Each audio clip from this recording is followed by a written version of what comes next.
Good evening. My name is Scott Black Johnston. I'm the senior pastor of Fifth Avenue Presbyterian Church. And on behalf of this congregation, I welcome you to the inaugural Anita and Antonio Gotto lecture. Here at Fifth Avenue Presbyterian Church, we have a heart for challenging cultural, moral, and spiritual conversations. Growing up, I attended a church where the biggest fear was that somehow a controversial, multi-sided issue might sneak into the room, and everyone seemed to agree that it could tear us apart. Members of that church loved the phrase, "I wouldn't touch that topic with a 10-foot pole." Here at Fifth Avenue Church, we take a different approach. We intentionally equip ourselves with 11-foot poles. We deliberately engage topics where there's a difference of opinion in the room and in our wider society. We believe that engaging contentious issues with thoughtfulness and grace is the work of an authentic spiritual life. This is what the pursuit of wisdom looks like. Tonight's conversation is made possible by a generous gift from two of New York's finest educators. In their heart of hearts, Anita and Tony Gotto are teachers. Anita, an elementary educator with an expertise in child development, and Tony, a renowned cardiologist and former dean of Weill Cornell Medical School, saw the promise of this lectureship. It is because of their vision and their hard work that we are here tonight. Anita and Tony, would you please stand and allow us to thank you.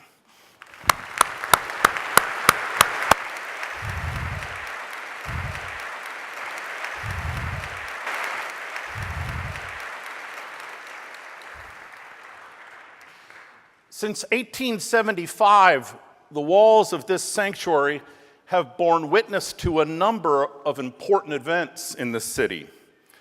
This room hosted the dual funeral for President Teddy Roosevelt's mother and wife.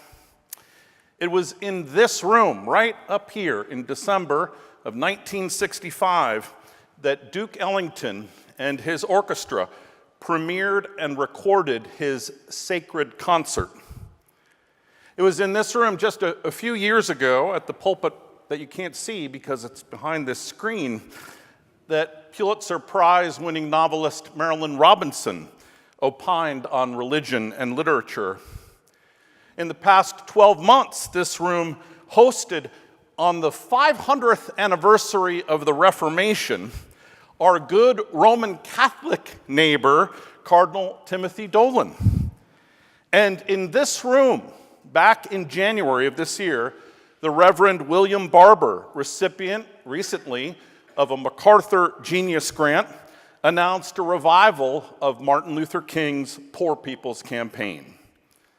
Tonight, these walls will continue their tradition of witnessing to vital conversations about things that matter. Tonight, we will be treated to the words and thoughts of Jonathan Haidt.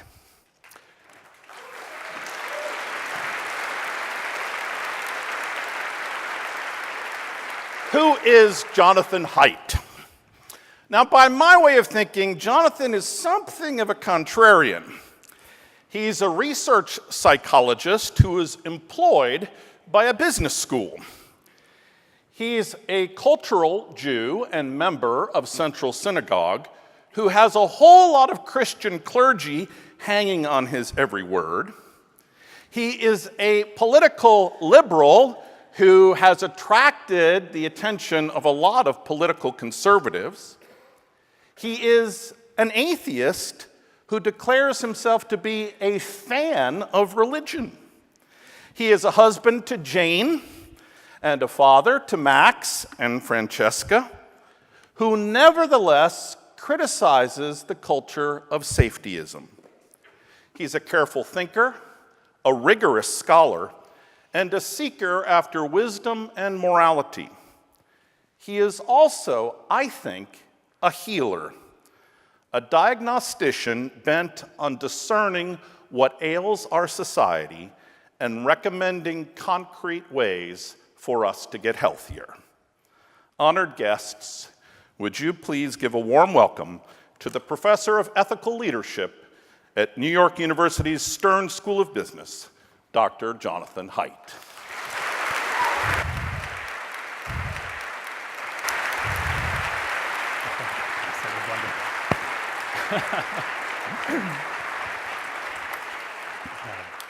Well, thank you so much, Scott. That was one of the best introductions I've ever had. It wasn't just lavish praise, which is always nice to hear. It was actually perfectly designed for what I'm about to say. I wrote down a whole bunch of phrases that I'm going to try to use in my future talks. Heart for challenging conversation, 11-foot poles, and thoughtfulness and grace. Perfect. That was a wonderful setup. Thank you. And it's such a joy to be in this room. You live in this wonderful city, and you walk by these buildings that are kind of dark on the outside, and you don't realize that there's this gorgeous space inside that you walk by so often.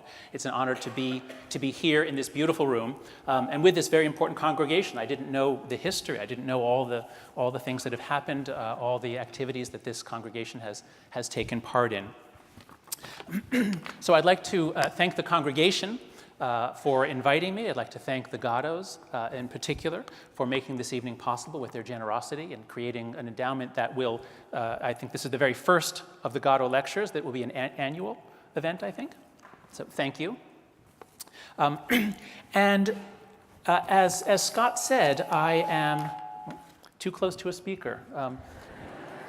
As Scott said, I'm a Jewish atheist, but I've been invited to speak at a number of churches and Christian colleges and synagogues as well. But I find that in this time, religious communities are where some of the best conversations are taking place, because there is a spirit of forgiveness, tolerance, forbearance, willingness to give people the benefit of the doubt. So I think that religious communities have the possibility to address these difficult issues that most people in most parts of our society don't want to touch with an 11-foot pole. So thank you for inviting me. Let's get started. We have a lot to talk about. I thought I'd start off with today's New York Times. I mean, these days you can just start off with, the New York Times any day, and you'll have plenty to talk about. It seems with this string of bombings, many of us, I know I certainly, have the feeling that this is yet one more step downward, or that something is deeply wrong with our country, something is hard to understand, another big step downward. What's next? And how many more steps will there be before we reach the edge of the cliff, and then it's just a long drop from there?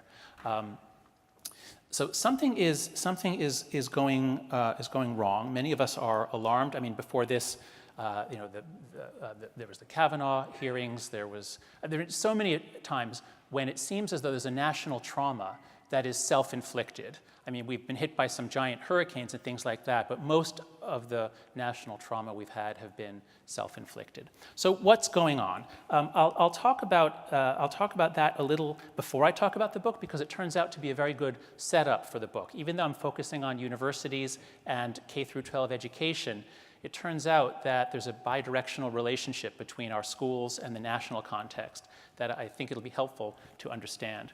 So the fact that we're now buying and reading and people are writing books like How Democracies Die, and we're all thinking about this question, at least in the social sciences, well, no, everywhere. And 5 years ago, we weren't. 5 years ago, you would not have seen books like this. So what is happening? You can see a graph of what's happening provided by the Pew Research, the Pew Survey. Every few years, they interview a large representative sample of Americans on a battery of 10 different attitude items. So questions about aid to the needy, race, immigration, sexuality, all sorts of issues. And what they do is they then calculate how far, they take what's the difference between different groups, say male and female. So let's start with male and female. So on these 10 issues, just take the absolute value of the difference between all the men and all the women on each item. So if we go back to 2004, men and women were about 8 or 9 points apart, And then if we go to 2017, they were 7 points apart. No real difference, no real movement there. So we're not coming apart on our attitudes by gender. Well, let's see, what are we coming apart by? Oh, this one, religious attendance. So it used to be, in 2004, that people who attend church or synagogue, attend religious worship weekly, were only 5 points apart, and this one has gone to 11. So we are coming apart more in the last 15 years or so. We are coming apart by religious, not by religion, but by religious attendance. So that has more than doubled. But that's nothing compared to this one. This is what's happened to Republican versus Democrat. As recently as 2004, if you knew that someone was a Republican or Democrat, you knew something. 17 points is pretty big compared to everything else. But just since 2004, it has gone up enormously. And this has nothing to do, well, I was going to say it has nothing to do with Donald Trump. What I should say is that the unusual campaign and the unusual appeal of Donald Trump is both a symptom of this growing divide and also it then feeds back and increases it in some ways. So why is this happening? What is happening to us? And it's not just happening to us, although it's happening to us more than most other countries, but it is happening in other countries as well. A few years ago, I wrote an article with a political scientist, Sam Abrams, and we listed 10 of the main reasons why America is experiencing this very sharp polarization, this political polarization. And I won't go through them. It would take a whole talk to go through them. But it's just things like the parties became purified, so that there used to be liberal Republicans and conservative Democrats. That ended by the 90s, or well, almost ended by the 90s or early 2000s. Changes in Congress when Newt Gingrich came in particular, but the Democrats are guilty of many things as well. Changes in the media is a really big one. That will be part of our story tonight, especially the move from 3 centralizing networks to cable TV, then the internet, and then social media. So there's a whole bunch of reasons, one of which at the end there is actually increasing education. People who have a college degree are much more vicious about political issues that are symbolic. They're not just focused on the pocketbook, they're more willing to fight culture war issues. So as we get more educated, we get more polarized. So there's, as you see, many, many trends here, and most of them are not reversible. So this polarization is likely to continue unless we understand it and make some changes, which we can do. What I'm going to be arguing tonight is that we are suffering from a lack of wisdom. The wisdom is there for us, it's there for the taking, but we're not finding it, and we're not teaching it, and we're not learning it. So I've written 3 books. My first book was called The Happiness Hypothesis. I was teaching Psych 101 at the University of Virginia, and I noticed I was using quotes from the ancients often to illustrate psychological principles. So I just read a whole bunch of ancient works, took out all the psychological claims, evaluated whether they're true or not. Now, if you're studying chemistry or physics, then there is no reason to ever read the ancients. They were just horrible at chemistry. They knew nothing, really, that's of any use about chemistry and physics. But psychology, how to use your mind, how to relate to other people. There's extraordinary wisdom about about consciousness and social life. So that was my first book, and that was around the time that I was really beginning to become a fan of religion, to see all the good that religion does and all the wisdom that is contained in the world's religions, almost like a seed repository. You know, if there's going to be a nuclear war or global winter, we have to like seed repositories so that we can rebuild. So this was my first book, and then in my second book, this was more about my own research. And it zoomed in on a few of the great truths about hypocrisy and moralism. And this was where I began to get very concerned about the polarization in this country. And then, if everyone on campus read these 2 books and then did exactly the opposite of everything I advised, then you would need this book, which just came out in September, about what's going on American college campuses, in part, but then it goes out to the broader society as well. So that's the story that I'll tell you tonight. Now, I find it very helpful if we're analyzing any institution in American society. It's really helpful to remember that they all have different functions. Unfortunately, they're all kind of being invaded by the same same culture war mindset, but our institutions have different functions, and they are good to the extent that they fulfill those functions. So what is the telos is the word that Aristotle used. What is the purpose or function of a thing? So the telos of a knife is to cut. If you have a thing that it looks like a knife, but it doesn't cut, it's a bad knife. And a physician that doesn't heal is a bad physician. So what's the telos of a university? We have these wonderful illustrations. At universities, we tell a story about ourselves to ourselves, that we are the heirs of Plato and Aristotle. And what you see in this painting, this is Raphael's School of Athens, is you see a lot of activity, but it's not fighting. There's no violence. It's not exactly play. What are they doing? They're arguing, talking, disputing, and in the process, the truth emerges. Now, I've been showing this as part of my standard talk for the last year or so, and I sent a copy of it to Scott, and he said, "Oh, do you know about the other one?" I said, "What other one?"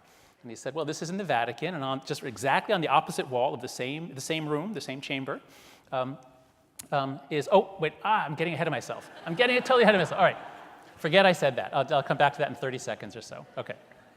All right, they're arguing.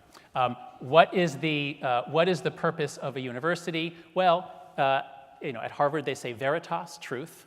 At Yale they double up and say lux et veritas. And even at Faber College, many of you are old enough to remember Faber College, they said knowledge is good, right? It's from Animal House, if you know. Okay, so back to our previous little turnoff. So Scott wrote back and said, do you know about the other one? And so he showed me this. I had no idea about this. This is also by Raphael. This is called the Disputation of the Holy Sacrament. And I can't recognize all the characters other than Moses up there with the tablets and the horns.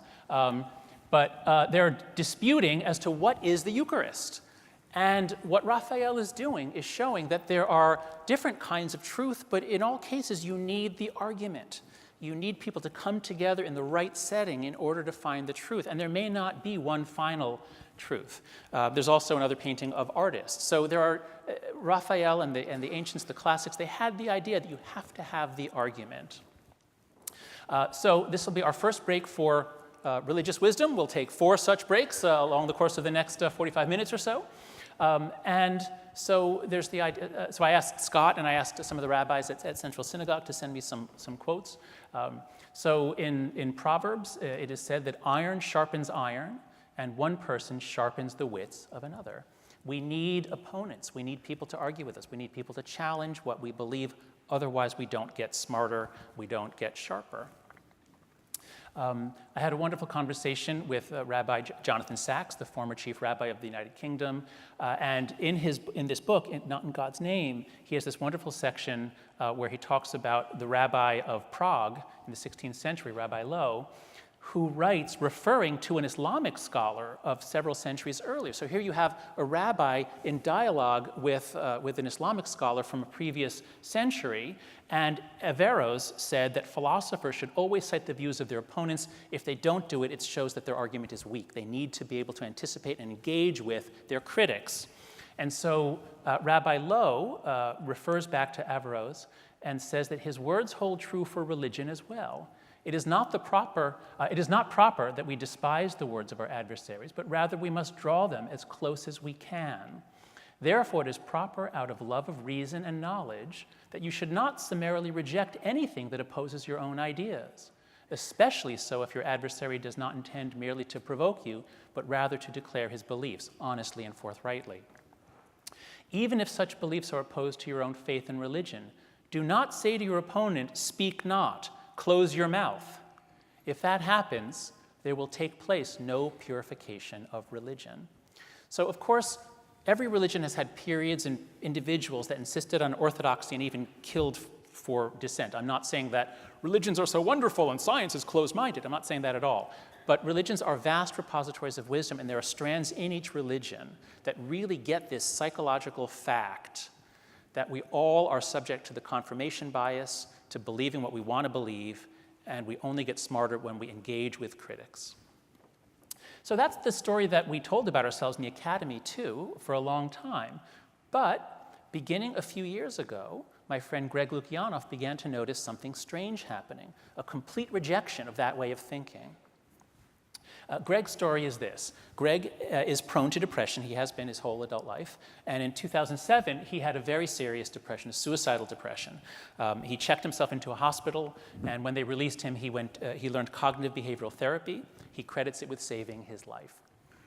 In CBT, you learn the names of about 15 or 20 distortions. You learn to capture the distorted thoughts that you torment yourself with, and you learn to look for evidence. Are they true? And usually they're not. So you learn critical thinking.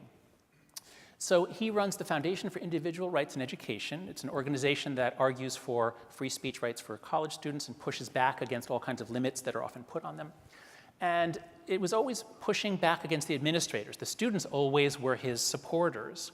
But beginning in 2013, Greg noticed students were beginning to ask for protections. They were beginning to ask that books not be assigned or that warnings be given, that speakers not be allowed to speak because it was too dangerous, too threatening, too traumatizing. And this was very strange to him. He didn't understand it, but he thought if some college students are doing this and learning to think in this way, well, if colleges are teaching them to think in this way, this is going to make them depressed and anxious. So he came to talk to me because he'd read my first book. I talk about CBT there. So Greg came to talk to me. We had a wonderful lunch in 2014. I thought his idea was absolutely brilliant, and I volunteered myself to be the second author on the paper that I suggested that he write.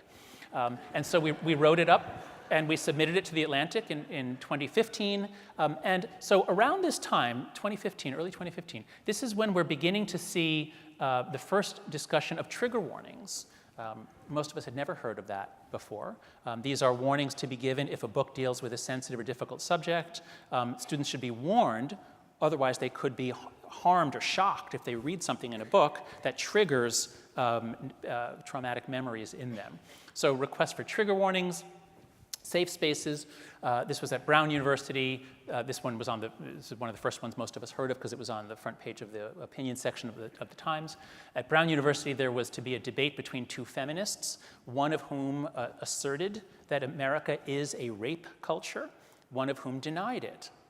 Okay, perfectly good topic to discuss, but for some students it was not an acceptable topic because some Brown students believe that America is a rape culture, and if someone were to argue against that, that could invalidate some very important beliefs of theirs. As one student said, this debate could invalidate their experiences, and if you're telling me my experiences are not valid, that my personal experiences are not valid as proof that America is a rape culture, then this is traumatic for me, and so it must be stopped. We can't do that to Brown students.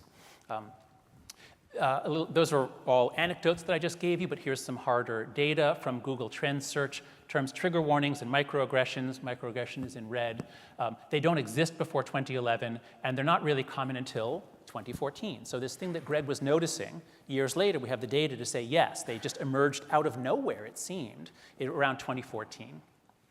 So we wrote up our article, published it in August of 2015, and then 2 months later, it seemed that all hell broke loose, beginning at Yale and a whole bunch of other campuses. Protests originally over Halloween costumes and memos about Halloween costumes and whether deans should be telling students how to dress for Halloween. But it quickly spread to all kinds of issues. Food, whether food is culturally appropriative, whether dining halls can serve ethnic foods if they don't do it authentically. Is that racist? If they serve food that is not appropriate or not proper. Protests against speakers, Milo Yiannopoulos at Berkeley. This was the first major incident of violence. Students, and now I should say the violence was mostly, overwhelmingly not by students. It was locals in the Berkeley area, but students did join in. We know that some students were wearing black masks and participating in the violence to stop Yiannopoulos from speaking. A month later, we know that this was student violence. When Charles Murray was invited to speak at Middlebury, students attended in order to shut it down. When the administrators moved it to a private room and he spoke over a live stream, they found the room by pulling fire alarms and banging on walls and listening on the live stream so they could see when they were getting close. On the way out, as they tried to escape the building, the professor who was with him was attacked. Well, they were trying to attack Murray, but they hurt her, gave her neck damage and a concussion. And it's not just those issues of spectacular violence. There's a new ethos of protest. At Reed College, the students came in for a full year to protest a humanities course, arguing that it was racist, and so they wanted to shut it down. And for a year, the university did nothing to stop them until finally some students stood up and said, "Please stop. We want to learn." At Columbia, students coming into classrooms to protest. So we have a whole, the culture on many campuses, not most, there are 4,500 institutions of higher education. Most of them are community colleges or non-competitive schools. At most, not much is happening. But at most of the elite schools, especially in the Northeast and in the West Coast, there is a new culture. There's a set of constructs: safe spaces, trigger warnings, microaggressions, bias response teams, matrices of oppression, but most especially there's a call-out culture, that if you say something, someone can attack you for a single word, a word choice that you might make. So the crux of it, we believe, is that students seem to, rather suddenly, just in 2013, 2014, students begin to think that they are fragile, they're in a dangerous or hostile country and university, and they need protection from words, books, and speakers. This is the thing we're trying to understand. Where did this come from? That's what the book is about. At the heart of the book is three great untruths. And so I'll go through especially the first and the third with you. I think those will be of the most general interest here. Here's how it goes. So here's the first really, really bad idea. I just want to put this all together. These ideas come from the happiness hypothesis, and they are three ideas that if a young person were to believe all three, we cannot absolutely guarantee that the person will fail in life, but they are much less likely to be a force of nature, a person who makes things happen, a person who's able to simply go out into the world and act within that world. So the first belief, a really bad idea, is that what doesn't kill you makes you weaker. So this was chapter 7 of my first book, The Uses of Adversity, and all of you have heard in one form or another the dictum from Friedrich Nietzsche, what doesn't kill me makes me stronger. It's a great truth, meaning that it's been discovered in societies east and west from many millennia. Mencius, or Munchse, wrote that when heaven is about to confer a great responsibility on any man, it will exercise his mind with suffering. It'll do all sorts of things so as to stimulate his mind, harden his nature, and improve wherever he is incompetent. We need hardship in order to grow strong. If you don't have any hardship, you will not be able to grow strong. The key idea there, it can be expressed in a single word. The word is anti-fragile. Now, it's not a word that we had 10 years ago. So Nassim Taleb, the guy who wrote The Black Swan, he was looking for words to understand the banking system originally. He predicted the financial collapse because he said the banking system hasn't been tested, and when anything goes wrong, it's all going to come down. So he called it a few years beforehand. And then he wrote a more general book on the phenomena, and he coined the term anti-fragile. Some things are fragile, and like made of glass, like a wine glass is fragile. And so if you knock it over, it breaks, and it does not get better in any way from being knocked over. A plastic cup is resilient. If you knock it over, it doesn't break, but it doesn't get better from being knocked over. There are some things, not many, but there are some systems that are very, very interesting because they have to be knocked over. They don't work unless they got knocked over repeatedly. And so 3 examples are bones, the immune system, and children. I was about to say, I don't mean knocking them over literally, but actually, I'm not sure. I have to think about that. So here's the best example. So peanut allergies are rising rapidly. When my son Max started preschool, my wife Jane and I got a long, long lecture on all the peanut products and products that once were in the same room as a peanut and products that looked like peanuts but weren't peanuts, why all of these things were not allowed within a 2-mile exclusion zone of the school. Now, why is this? Why are we all suddenly trying to keep peanuts away from kids? Why is it that peanut allergies have tripled in the last 15 to 20 years, but only in countries that tell pregnant women to avoid eating peanuts? So some allergists thought, well, that could be the reason. It makes sense, given what we know about the immune system. And so they conducted a very direct, clear, persuasive study. They randomly assigned, they wanted to test the idea that if you expose infants to peanuts, then their immune system will actually work properly rather than freaking out and declaring the peanut an invader that has to be attacked with an immune response. So what they did was they recruited 640 women who had recently given birth and whose infants were at high risk of peanut allergy because they had some other like eczema or something else to suggest that they're at higher risk of peanut allergy. And they randomly assigned them. Half of them followed the standard advice: no peanuts, no peanut products. And the other half, they said, here, have some peanuts.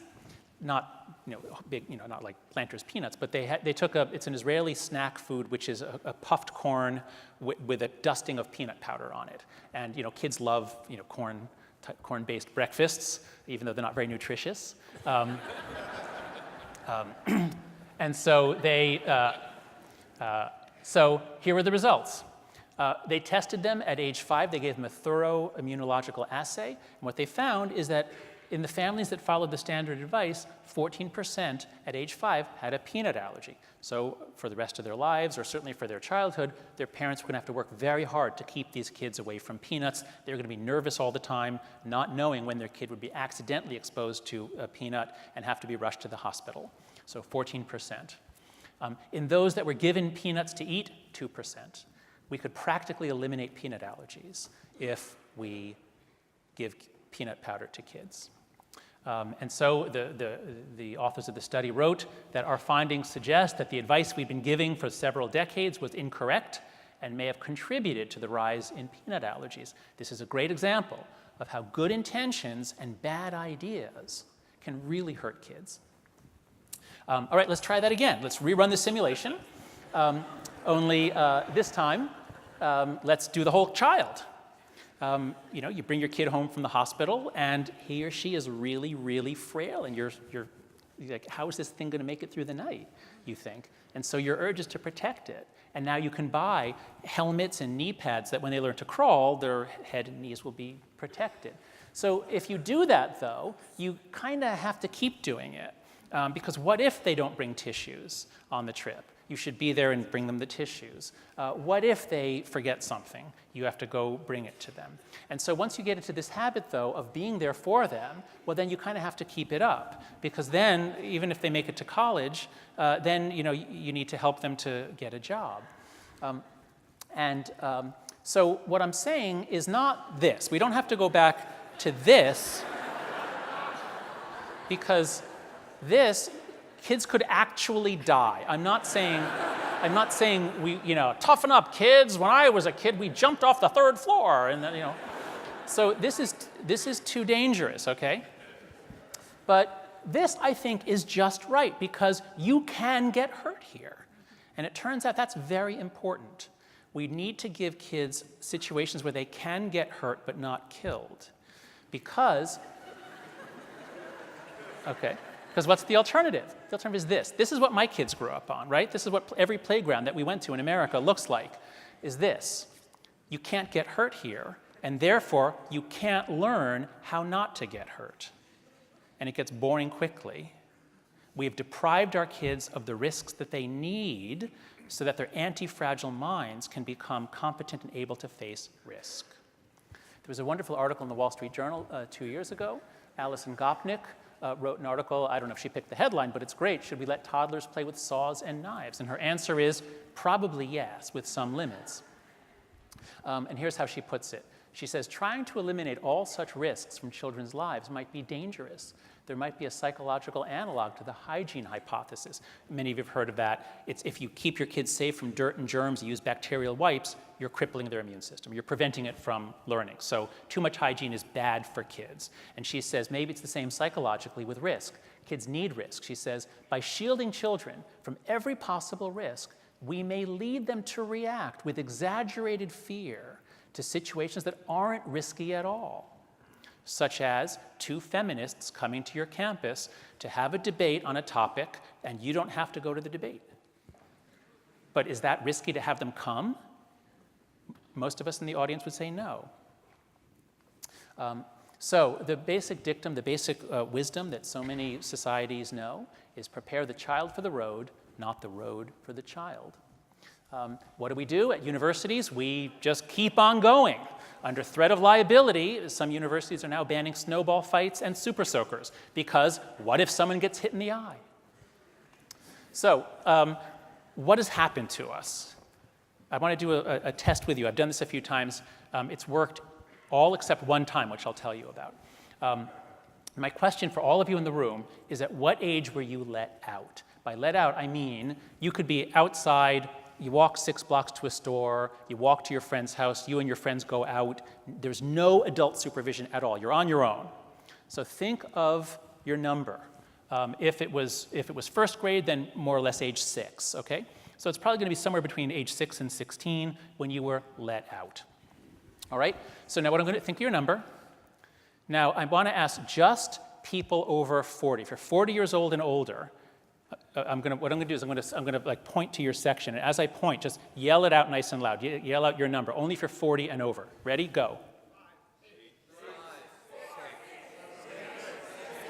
4, 3, 2, 1. Okay. So you heard that. It was almost all 5, 6, and 7, a couple of 8s, and then something I've never heard before, which is 3. I always just assumed the 3-year-olds like that.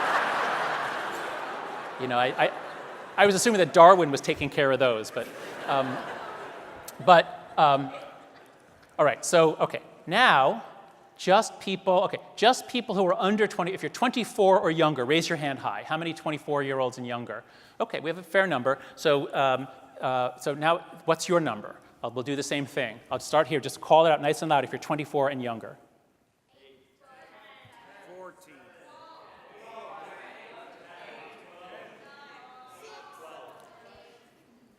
Okay. All right. So you heard that. There were some 8s. My daughter claims that it's 6 because she did actually. I'll show. She did do an errand at 6, but realistically, we're still negotiating.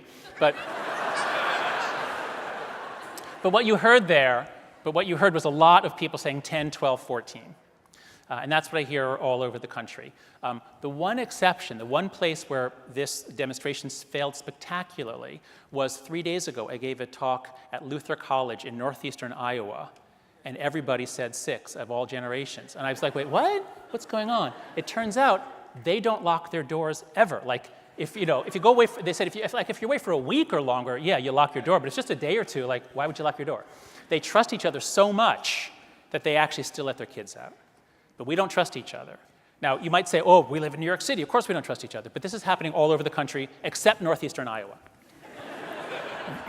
Okay, so the reason I picked those age groups, and I'm sorry for those who I didn't call, the ones I didn't call, you're basically millennials. Millennials are transitional. You know, it would be sort of just in between. The crucial thing that you need to get here, everybody needs to understand, is that what we all thought the millennials would be roughly those years. They're not.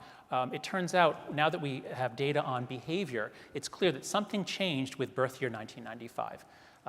Kids born in 1995 and after had a different childhood than kids born before, and the break is as sharp as 1946. Someone born in 1946 grew up in the post-war boom, just a different childhood than if you're born in 1943. Okay, so 1995, what's going on? Let me show you the basic data. So iGen, or Gen Z, it's the same thing. iGen or Gen Z, their childhoods are very different. Now, in many ways, it's very positive. They are very tolerant about race issues, about LGBT issues. They don't drink as much. They are well behaved in many ways. But take a look at some of these behavioral data. This is the percentage who have a driver's license at the age of 18. So all of this is, these are 12th graders, these 17 and 18-year-olds who have a driver's license. Now, those of you over 40, you're like, well, I understand if the DMV was closed on your birthday, you'd wait a day, but why would you wait a week? Like, it was the greatest thing in the world to get a driver's license. But younger people don't think so, and a lot of them don't bother to get one. They don't really need one because they're not really drinking, and if you're not drinking, what? No. But they're not. So they're not doing any of these things as much. So they don't really need a car. What are they doing? They're spending a lot more time sitting on their beds, on their devices, communicating with their friends. So this is a very different childhood, even than the millennials had. The millennials had the internet, but they had to dial it up with a modem, and it made that fuzzy noise.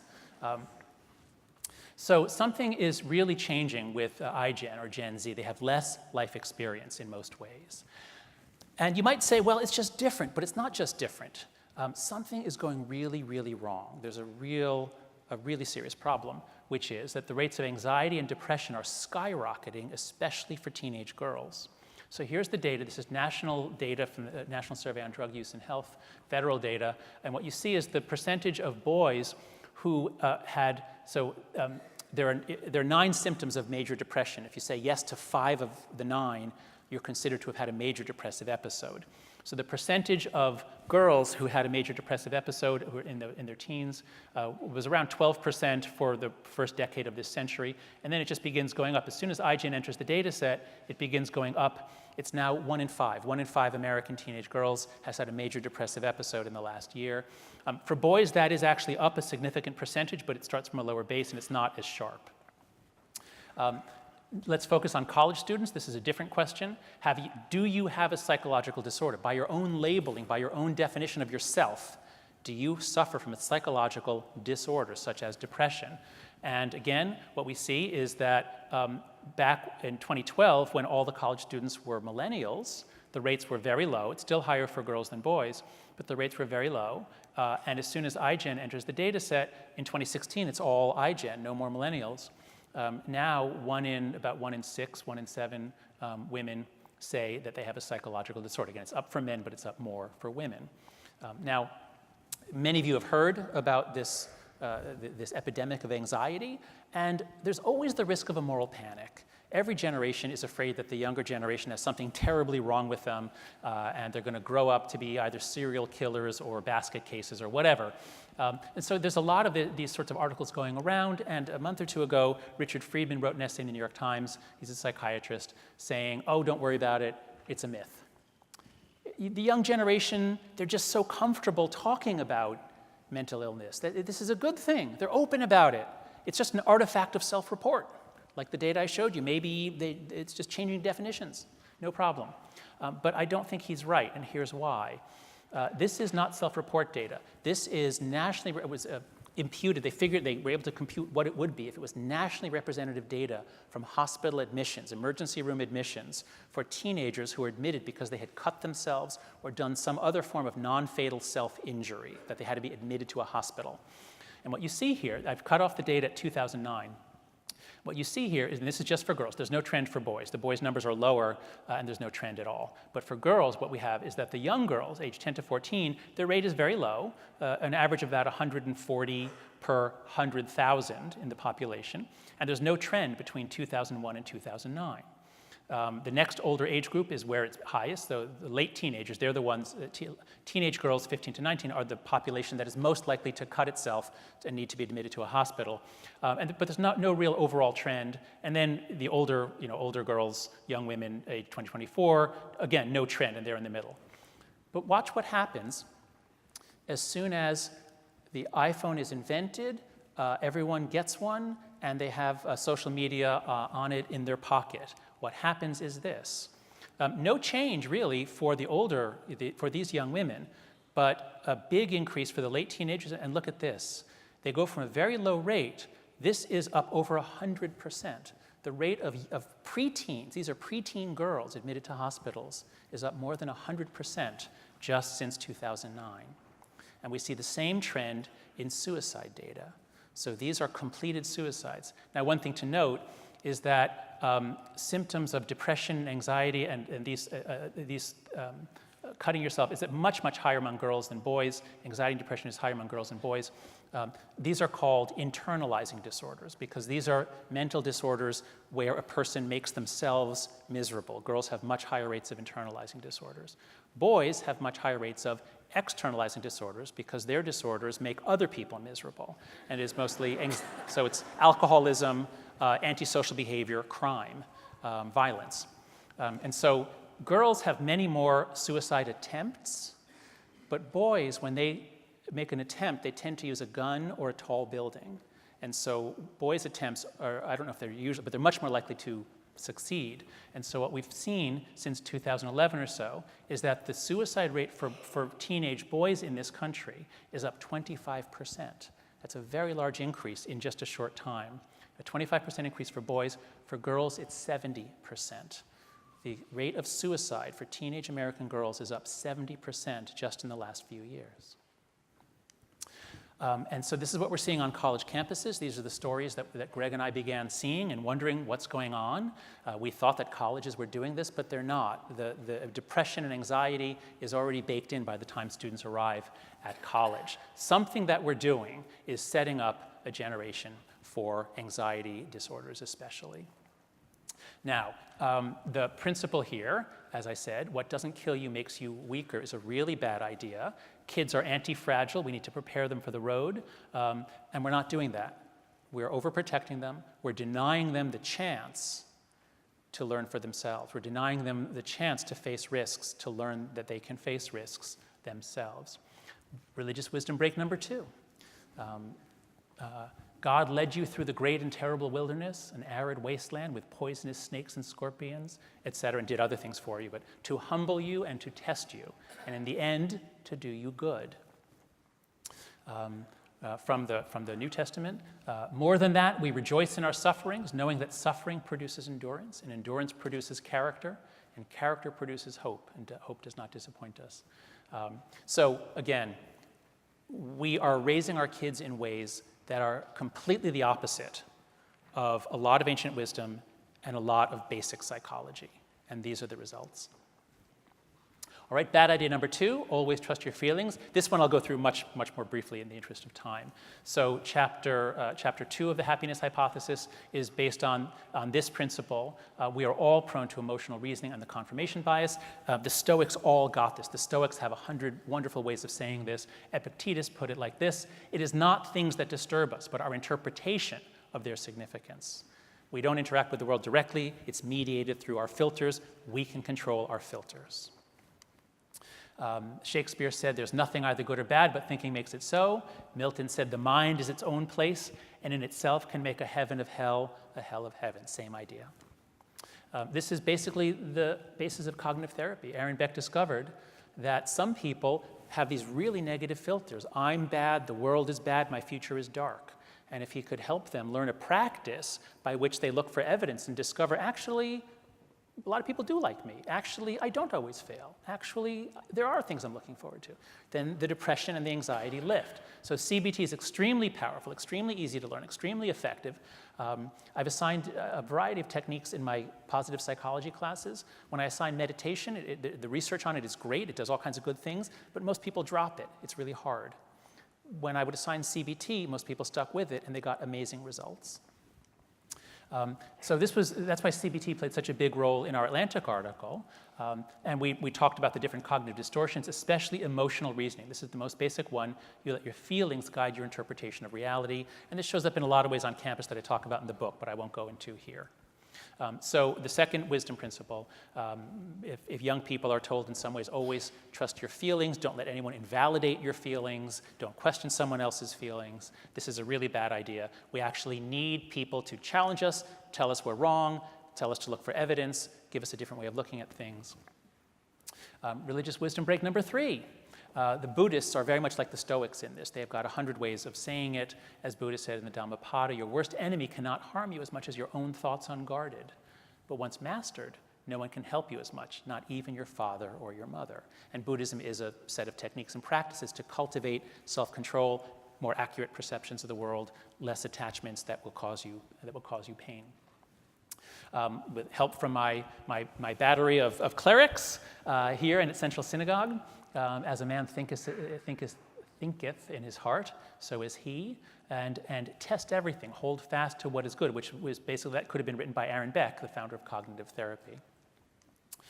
Bad idea number 3. I'll go into this in a little more detail because this is the one that really connects to what's going wrong in our country and to why we seem to be coming apart. So, chapter 4 of the happiness hypothesis. We are all prone to dichotomous thinking. Everything's either good or bad. That's one of the basic cognitive distortions. And to tribalism. So there's a wonderful quote from Solzhenitsyn's The Gulag Archipelago.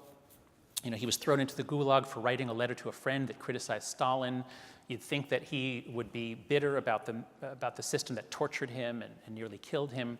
But as he writes in this very complicated work, he says, the line dividing good and evil cuts through the heart of every human being.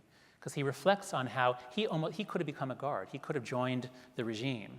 And he reflects, this is not a battle of good people versus evil people. This is an evil system. We all have the capacity to go either way. Now combine that with this basic principle. I love this principle it's a Bedouin saying, I against my brothers, I and my brothers against my cousins, I and my brothers and cousins against the world. We are designed for tribalism. We have evolved for tribalism, for intergroup competition, which is often violent. If you put this all together, the fundamental change, the real thing that I'm focused on campus, isn't the shout-downs, which are dramatic but not very common. The real problem on campus, and now I'm finding it's in high schools too, is called call-out culture, walking on eggshells. So here's an essay by a sophomore at Smith describing her first year at Smith.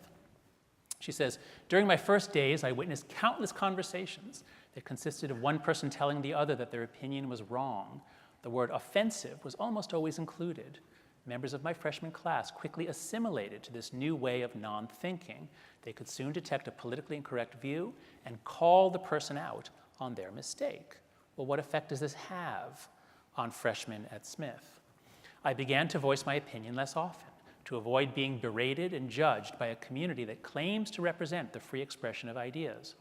I learned, along with every other student, to walk on eggshells for fear that I may say something offensive. That is the social norm here.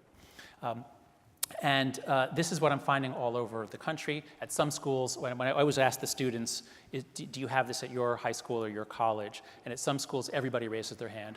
At some schools, they say, well, in some classes, but not in others. So it varies. But let me just check here. Raise your hand if you are currently a high school or college student. Raise your hand high if you're currently in high school or college. Okay, just those of you, I want to ask you, do you recognize this? Does this happen in your school to some extent? So first raise your hand for yes, and then we'll do no. So just those of you, raise your hand for yes. Does this happen in your school? Raise your hand high. Okay, looks like most of you. And raise your hand for no. How many of you say no, you don't recognize it? 1, 2, 3. So what school do you go to? And everybody transfer there. What school do you go to? You go to where? Winston Transitions Program. Okay, everybody transfer out of your fancy prep schools, go there. Or college or whatever it is. So this, I think, is really the heart of the problem, because this is extremely widespread, as you see. It isn't just New York City. And this is very damaging to education. And this makes it very hard for us to teach. I'm very careful. I teach on eggshells, like most professors now, because in every bathroom at New York University, there's a sign telling students how to report me if I say something that they think is insensitive or offensive. So I walk on eggshells too. I don't tell jokes. I don't do anything provocative anymore. We're all on eggshells.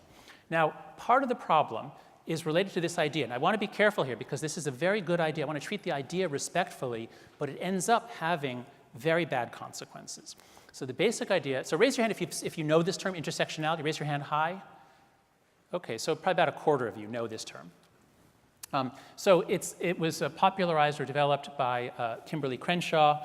She has a wonderful TED Talk on it. And the basic idea has got to be true and is useful and irrefutable. It is that many people have multiple identities, and that your identity, as you live your life, it's not the sum of your identities. So being a black woman in America today is not just the sum of being black and being a woman. They intersect, they interact, so that black women are subject to certain indignities or lack of inclusion or offenses that are not or even recognized by others. And every social scientist understands you've got main effects and interaction terms. So the idea is right and useful, and if you watch her TED Talk, it's good. There's nothing I object to in it. It's helpful. So the idea is solid. But here's the problem. When you teach intersectionality on American college campuses today, in a very polarized, politically polarized climate, people use diagrams like this, or if they don't use a diagram, this is implicit. You're taking 18, 19-year-old Americans, you bring them to campus, and you teach them to look at the world, look out at the people, and what you should see is these binary dimensions. There are whites and non-whites. There are males and females. There are heterosexuals and gay, etc. So you're teaching people to see more differences between people, to divide people into the oppressor group and the oppressed group. Because this is not just categorization, it's a moral scheme. The people above the line are morally bad. They have privilege and they use that privilege. They guard that privilege. They will oppress the others to maintain their privilege. And the people here are morally good because they are the victims. They are fighting a battle of resistance. Now, there is some truth to that. There are, of course, cases where this is true. But to take Americans in a multi-ethnic society, to take human beings who evolved for tribalism, who at the drop of a hat will divide into groups to fight other groups, to take them and teach them to think this way, even more than we're naturally inclined to, is a really good recipe for constant conflict, constant calling out, putting everyone on eggshells. And this is the result. Not that this is common, but this is getting more common. Really explicit, angry, anti-white or anti-male writing. So a student at Texas State University, ontologically, he wrote, your DNA is an abomination. Ontologically speaking, white death will mean liberation for all. Until then, remember this: I hate you, you being all white people, because you shouldn't exist. You are both the dominant apparatus on the planet and the void in which all other cultures, upon meeting you, die. Now, he's not talking about literally killing white people. He's talking about cultural genocide, which is white culture should disappear, white people should lose their privilege. But to write in this way, with this level of hostility directed at an entire race, is this the way forward? Is this going to lead to a more inclusive, harmonious, equal society? It's not just a few students who are going out on a limb here. The Washington Post recently published an article by a sociologist at Northeastern, the director of the Women and Gender Studies program, Why Can't We Hate Men? And she writes, we, meaning we women, the class of women, have every right to hate you, the class of men. You, as a group, have done us wrong. Now, this is well, I don't want to say it, well, this is in a sense a biblical way of thinking. You know, in the Bible, you often have, you know, group versus group, although, as you'll see, there's also a counter-trend to it. But this is a way of thinking that, actually, sorry, you know what, wait, let me retract that. The biblical thing I was thinking was you sometimes have guilt going multiple generations. That was the, so never mind, please erase the last 30 seconds. And please don't report me for microaggressions. Okay, so this way, it's in the Washington Post and the New York Times. Remember the controversy a few months ago when they hired Sarah Zhang, and you know, she's a technology columnist. She writes interesting stuff about technology, but she also writes how much she hates white people. Now, a really fun thing about this controversy was that Jessica Valenti weighed in. Jessica Valenti is the feminist who was arguing that America is a rape culture. This is the woman who's going to come to Brown and argue. She did come to Brown and argue that America is a rape culture, and she says, Sarah Zhang is good. Her haters are bad, terrible even. It's not difficult. Now, if I had asked for like a straight man, I can't say that. If I had asked for somebody to perfectly illustrate great untruth number 3, life is a battle between good people and evil people, I could not have said it more succinctly than she just did. Thank you, Jessica. Now, obviously, hating people because of their race is not just on the left. Obviously, it's on the right. We've seen horrible, horrible, explicit Nazis, Ku Klux Klansmen. There's horrible identity politics on the right. And many people think that for white people to hate black people is worse than for black people or people of color to hate white people. For men to hate women is worse than, so you can argue that one is worse than the other. I'm perfectly happy to say that the Nazis are the worst of all. I'm fine with that. But how about saying, hate is bad. Let's not hate people. Let's not hate people as groups. Let's tone that down rather than ramping it up. So what should we do instead? Now, here's where there is an alternate, and most times I come across it. It actually is from people with some sort of a religious background. So here's how Pauli Murray put it. She was an early civil rights campaigner. She was a black and gay or possibly transgender woman. She got a law degree. She was very active in the civil rights legislation. She became an Episcopal minister late in life. And she said, writing in 1946, I intend to destroy segregation by positive and embracing methods. When my brothers try to draw a circle to exclude me, I shall draw a larger circle to include them. Where they speak out for the privileges of a puny group, I shall shout for the rights of all mankind. Fortunately, there are a lot of wonderful new books coming out. Now that we have horrible identity politics on the right, as well as identity politics on the left, we're seeing a lot of scholars who are people of color, a lot of scholars who are not white, writing books about how we've got to stop doing this. We've got to stop doing this tribe versus tribe thing. So I'm very optimistic about the wave of scholarship now coming out of the academy that is going to give us a much better form of identity politics, I believe. But the basic principle is that if you're taught to see life as a battle between good people and evil people, you're being set up for failure. You're going to be angry and bitter. You're going to see people and institutions set up to stop you when, in fact, they're not. You're going to make mountains out of molehills. You're going to get yourself caught up in battles that you don't need to fight. The wisdom here is that we're all flawed. We're all subject to biases and problems, and we have to be more forgiving of each other. Has this ever been said more powerfully than Jesus in the Sermon on the Mount? Why do you see the speck in your neighbor's eye, but you do not notice the log in your own eye? In Deuteronomy, in the Hebrew Bible, we have, you shall not abhor an Edomite, for he is your kinsman. You shall not abhor an Egyptian, for you were a stranger in his land. This was sent to me by Rabbi Lorge of Central Synagogue this morning, and his explanation was that these are the historic enemies of Israel, and yet God commands us not to hate them, even those who had murdered Israelite babies. We're not meant to paint with so wide a brush that we hate them categorically or see them as evil. So God is aware of our tribal tendencies, and at least in these quotations and many others, is working to calm them down, and we recognize this as wise and right when we hear it. The Dalai Lama recently tweeted, I'm Tibetan, I'm Buddhist, and I'm the Dalai Lama. But if I emphasize these differences, why is that so funny? Actually, I'm trying to think, I don't understand. Is it the tweeting? Is it just seems like undignified for a spiritual leader to be tweeting? Is that it?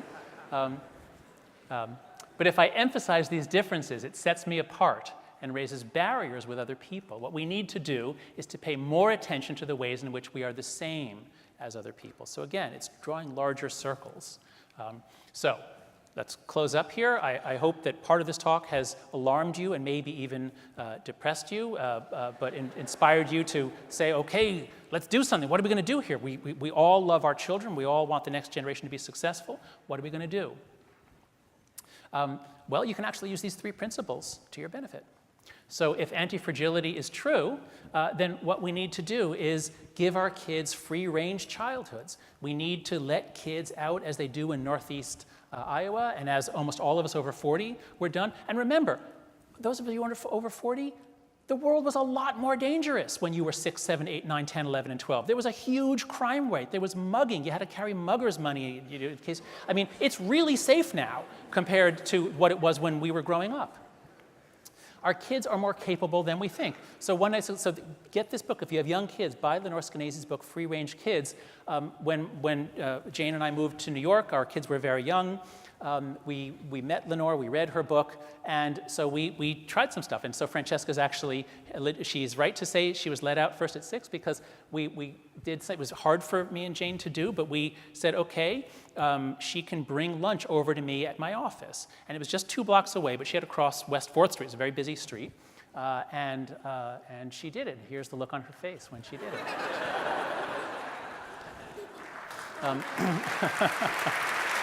Then take a bow.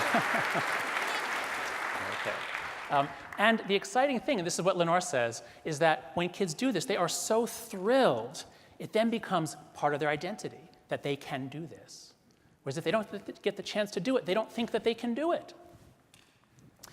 So what can you do? I urge you to go to letgrow.org. It's an organization that Lenore now has started to bring simple ideas to schools and families so that you can make it easier to let your kids grow. So for example, Lenore says that principals and teachers can suggest healthy norms that most of us want. So here's part of the problem. Most of us who are parents, we don't want to overprotect, but it's really hard to do it on your own. Like when Jan and I would send Max out to the grocery store just across the street, he would say, people look at me funny. There's no other kids out there. So it made him uncomfortable because if you're the only one, people stare at you. These are social coordination problems. We're all better off if we all let our kids out. But if only one parent tries it, it's hard. There are all kinds of obstacles.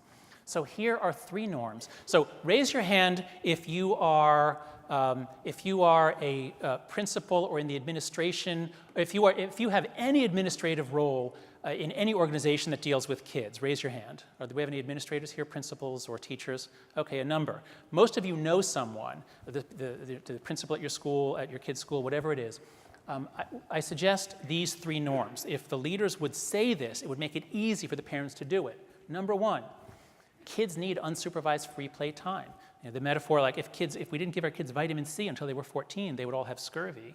Well, if we don't let our kids out until they're 14, they're not going to become as independent as they otherwise would.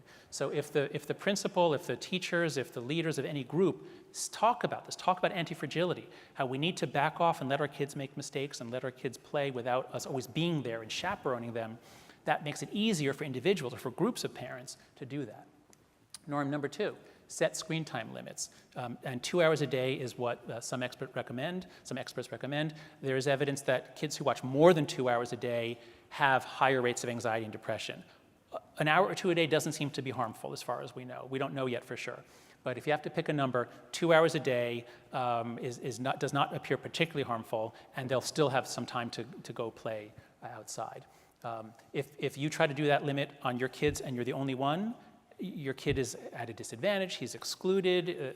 It's much easier if we all do this as a norm. And here's the 3rd one. I would really like to suggest that the principals say no social media until high school. There is no reason for middle school kids to have this as long as it is the leading candidate for why girls in particular are so anxious, depressed, and suicidal. It's the fear of missing out, it's the bullying, it's the relational comparison, it's the beauty comparisons. Social media has a really devastating effect on girls, and it seems, in the book iGen by Jean Twenge, it seems as though when girls get social media when they're 16, it's not nearly as harmful. There's not nearly as much bullying. But when a 12, 13-year-old kids have it, it's much more destructive. So try to advocate for this. Try to, everyone should buy a copy of my book and give it to the principal or whatever. But we need to establish norms here, and that's the only way we can solve this problem. The second principle, very briefly, we're all prone to emotional reasoning. So if this is true, if this is psychological wisdom, we should be teaching every high school kid and every college kid CBT. I was just out at schools. They're all talking about how they have to raise a lot more money to hire a lot more therapists. For $7, they could buy David Byrne's book, Feeling Good, give every kid a copy of the book, give them a 3-hour orientation on CBT. You could do this in every high school, every college in the country, and it would reduce the depression, anxiety, and suicide rate. 3rd principle, the dividing line cuts through the heart of every human being. This is the basic wisdom. This is the right approach. Given that we are coming apart like this, if you're concerned about this coming apart, here are some things you can do. There's a wonderful organization, betterangels.org. I'm on the board of it. They're finding ways to bring people together in towns all across America at a gigantic scale. And when you meet face to face, you actually realize that they're decent human beings and you can form relationships and affection. Please visit and support heterodoxacademy.org. It's an organization that I co-founded to bring about more viewpoint diversity and openness within universities. Please raise your hand if you're a professor in any way, shape, or form, if you're a professor at a university. Okay, everybody with your hand up, I invite you to visit heterodoxacademy.org and read about it and consider joining. It's actually evenly balanced, about 20% people on the right, 20% people on the left, and most of us are in the center or non-classifiable. And we're trying to create a more open, trusting environment on university campuses. One thing that I and some of my peers co-created is the Open Mind platform. It's a simple and fun program. There's 5 steps, each takes 15 minutes. It teaches you how to talk to people who see things differently. It gives you the skills and the understanding of the psychology to actually address these problems of polarization within your group. So if your church congregation, if your office, if any group is having these political problems, these division problems, go to openmindplatform.org. It's free. Give it a try. It should help. And finally, many congregations have efforts, Central Synagogue, did a series of meetups with the congregants around controversial topics. So faith communities, as I said at the beginning, have a kind of an umbrella or a canopy within which disagreement is much more possible and much less frightening. So take advantage of the communities that you're in. So I'll just end. It's always there were some dark parts of this talk, so it's always nice to end with a little bit of humor and inspiration. So a New Yorker cartoon, I hear it's because we're right and they're wrong. And this is a very simple cartoon from Hugh Card's. In 1997, you're wrong, whatever, but in 2017, you're wrong, so we're coming for you. And we're going to get you fired. That's the goal. If somebody says something that you don't like, you get a mob against them, and you try to get them fired. This is what we need. This is the attitude that we all need. It's very hard to have this just out in the public square, but it's much easier to have it within a congregation, within a group, within a classroom, within a university. So I'd like to end with a suggestion.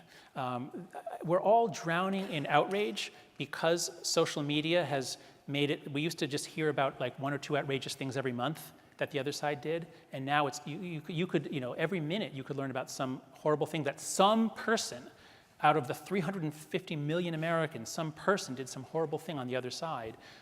So we're drowning in outrage. And I think if we want to slow that curve or even reverse it, we've got to all try to resist the outrage culture. So I'd like to invite you to say this with me, just the bold lines. On the count of 3, I'll say it. Please say it if you're willing to say it, and consider asking people in your group or your class or your office to say it too. 1, 2, 3. I will give less offense. I will take less offense. I will pass on less offense. So if we all forwarded only 1/10 as much stuff, then we would all be only 5 times as outraged as we were 20 years ago. So thank you for your attention. I wish you all luck. Okay, Jonathan, some of these questions are mine. Some came that were submitted. I will indicate which is which. The first is mine. In your opinion, which of the classic virtues could be most helpful to our society right now? The classic virtues. Okay, actually, would you please list them all so I can make sure that So let's try this. So humility, kindness, courage, charity, and then, of course, the Christians add faith, hope, love. Faith, hope, love. I think if we could get a bulk discount and do all of them, that would be the best. But if you have to pick one, I think there's 3 or 4 where you could really make the case. I think humility is the one that jumps to mind. It's the psychology, as I hinted at there, the psychology is our reasoning ability evolved to help us win arguments. We're really, really good at finding the flaws in other people's arguments, and we're sure of why we're right. And next time you have an argument with your spouse, watch your consciousness for the next 7 hours. It's just like rehearsing the case for why you're. I hope I'm not the only one here, otherwise I'm in big trouble. So we are social media makes it a lot easier to be arrogant, and here I'm talking not as you an individual, you as a group. So in our groups, we are so certain we're right and the others are wrong. And so since we now have an actual risk that this country will fail and will fall apart. I'm not saying it's likely to happen, but it is at least conceivable now. It was not conceivable 5 years ago, to me at least. So I would nominate humility and recognition of how flawed our thinking is and how we need to be much more critical of ourselves and less critical of others. That'd be my first thought. Do you have a favorite? No, I think humility underlies the pledge that we took there. So I'd agree. This question comes from Mike. It's a how did we get here question. In the book, Mike says you talk about how important events, things like school shootings and the killing of Trayvon Martin, have made deep impressions on people's psyches in this country. Given that you're on the faculty of a business school, can we ask you, how do you think economic factors, events like the Great Recession, or localized economic decay, like the steep decline in the steel industry in Youngstown, affect people's psychological resiliency, their appetite for risk-taking, and their overall sense of safety? Yeah, now that's a good question, and I get a version of that a lot. People who say, they look at those graphs and they say, well, of course they're anxious. Look at all the horrible things that are happening. They have a right to be anxious. To which I say, in every decade, people had horrible things that could happen, and in previous decades, by any objective standard, there were a lot more of them. So, school shootings are horrible, but they're extremely, extremely rare. Mugging, crime, this was an everyday thing for a lot of people, and that didn't lead to anxiety disorders. Nuclear war, I mean, we really grew up with the risk of nuclear war. If you remember the movie The Day After, the baby boomers had to literally practice ducking under their desks, which wasn't going to stop the end of the world from coming, and we mean the actual end of the world. So I hear this a lot, that things are objectively worse, but they're not. All that's worse is that we're told about a lot more stuff. But more to the point, the assumption behind that question is that kids' happiness is affected by the news. And there's not much evidence of that. So they're affected very much by local circumstances. And if people act like they're afraid, they'll pick that up. For example, how happy are you? Well, it turns out if your party wins the White House or loses the White House, for a day or two, you're really affected. But a couple weeks later, there's no difference. So major events far away, we say we'll be depressed, but it actually doesn't affect us. It's really local stuff that matters. That's why I think that whole line doesn't really explain it. Furthermore, the financial crisis was really bad in 2008, 2009. It would certainly seem that students coming out of college then should have been depressed, but they're not. Those were millennials, and they're not more depressed. Every year since then, the economy's gotten better and better and better and better. Unemployment goes down and down and down and down, and anxiety and depression for IGEN goes up and up and up and up. So it doesn't match. Thank you. One of the things religious communities have talked about for millennia really is the nature of suffering. To grossly overgeneralize, religious communities are confident that human suffering is inevitable, and that one of the most important questions that any human being can ask himself or herself is, what will I do with my pain? Would you reflect on the nature of that question and the topic of suffering for a bit? Yeah. So the Christians and the Buddhists in particular have been the most eloquent traditions I know of on the inevitability of suffering and on how to live with suffering and on how to grow from suffering. Suffering is inevitable. The quantity of it is highly variable. Sigmund Freud, if I remember from my freshman year of college, Sigmund Freud wrote an essay called Civilization and Its Discontents. Yeah. My recollection is that he said that suffering comes from three sources: our bodies, threats in the external world, and other people. And writing around 1910 or whenever he was writing, 1920, whenever that was, he says, as medical advances happen, as we have less suffering from our bodies, as we control the external world, we get more and more suffering from other people. We're more and more neurotic. And I think he's right, and we're doing that today. So it is, of course, important to wipe out diseases. It is, of course, important to reduce suffering where we can. It might be possible to reduce suffering, yet not raise kids who can't deal with suffering by simply letting them have the right kinds of risks. None of us want to go back to days when children were beaten, when there was, but we can overdo it. In the book, we talk about problems of progress, that we make so much progress that we think, we keep raising our standards, and we don't recognize that there are sometimes blowback effects from that progress. This question comes from Jema. How should we effectively challenge behavior, language that is offensive without claiming a threat to our own safety? For example, when neighbors in an online community tied to a geographic neighborhood post mean-spirited, derogatory comments on the message board about other neighbors, local schools, officials, etc., what's the responsibility of community members both online and in person?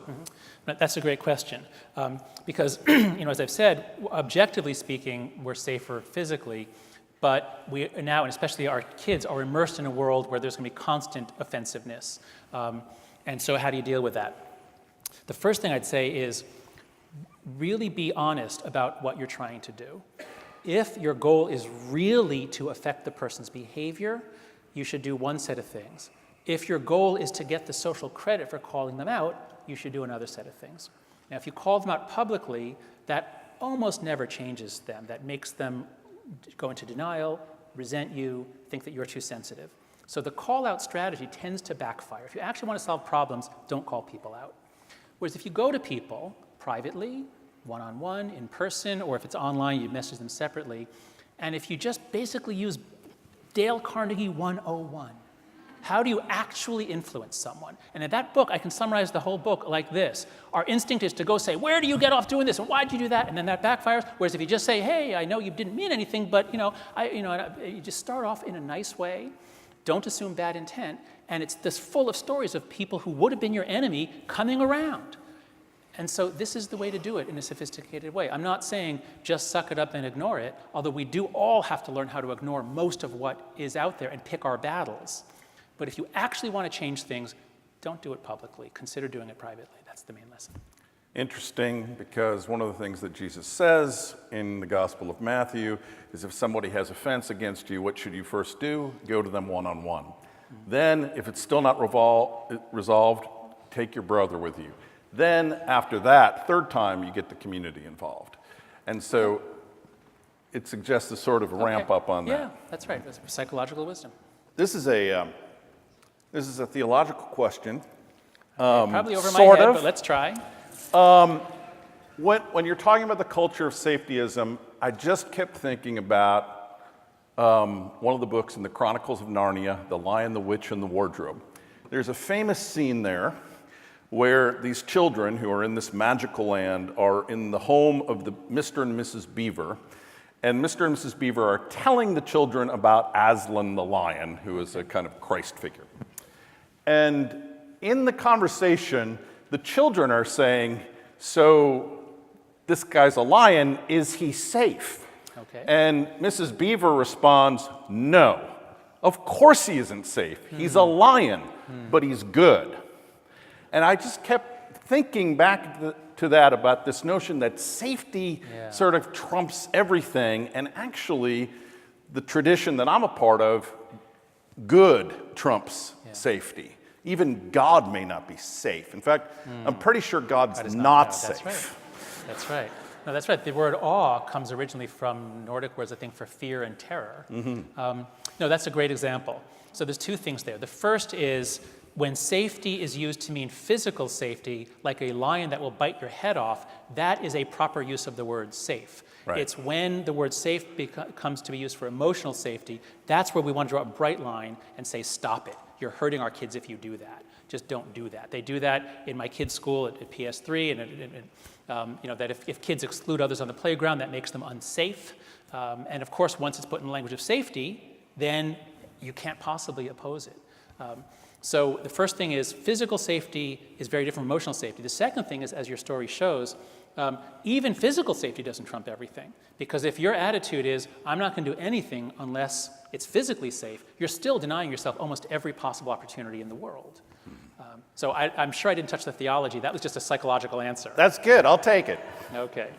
Final question, actually. I'm searching for hope. I think a lot of the people in this room are looking for hope, for positive directions in these highly divisive times.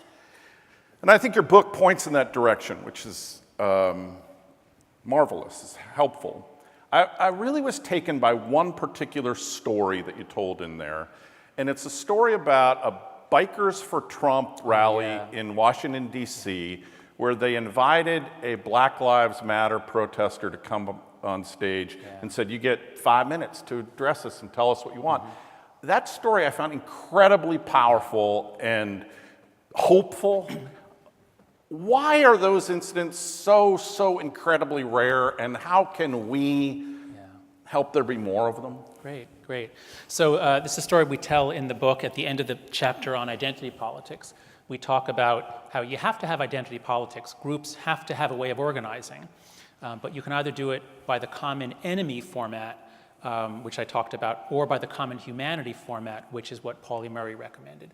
And there's a wonderful story. It was in the Washington Post a year ago it was a Trump rally on the Mall in Washington, D.C., and a Black Lives Matter group was protesting. And then, in an odd move, the head of the Trump guy invites the Hawk Newsom, he lives here in New York, invited him to come up, and he gives, it's thrilling. I'm getting choked up just thinking about what he says, but he starts off by, I wish I had the text of it, but the gist of it is he starts off by saying, this is America, and what makes America great is that when we see a problem, we do it together. And then somebody calls out something, he said, and he explains why Black Lives Matter, I'm trying to remember what it is. Somebody yells out, this is it. Somebody yells out, all lives matter, which is often taken as a rebuke of Black Lives Matter. And it would have been possible for him to argue back, but he says, no, you're right, all lives matter, all lives matter. But in this country, when we lose a black life, we don't get the same justice. And that is why we say that, so anyway, he's able to turn the crowd around by basically praising America and saying we do it together. And the Trump people, they all end up chanting USA, USA together at the end. And at the very end, you see, and there's actually videos of this online, but you see this like big Trump biker guy and Hawk Newsom, and Newsom is holding the guy's infant son in his arm, and they're posing for a picture, because we're human beings who, at the drop of a hat, will fight. I mean, they really could have fought violently. That would have been very easy to do. But the other amazing thing about our species is that if you look at traditional society, if you look at tribal societies, they're also really good at trade. They're actually really interested in other groups as well. And that's harder. That's harder. But if you get the conditions right, it's thrilling. People love it. And so it takes skill. And that's why I'm always saying, read Dale Carnegie. If you just read Dale Carnegie and you approach these difficult situations, you can do that magic that Hawk Newsom did. Awesome. Thank you, Jonathan. Thanks, everyone.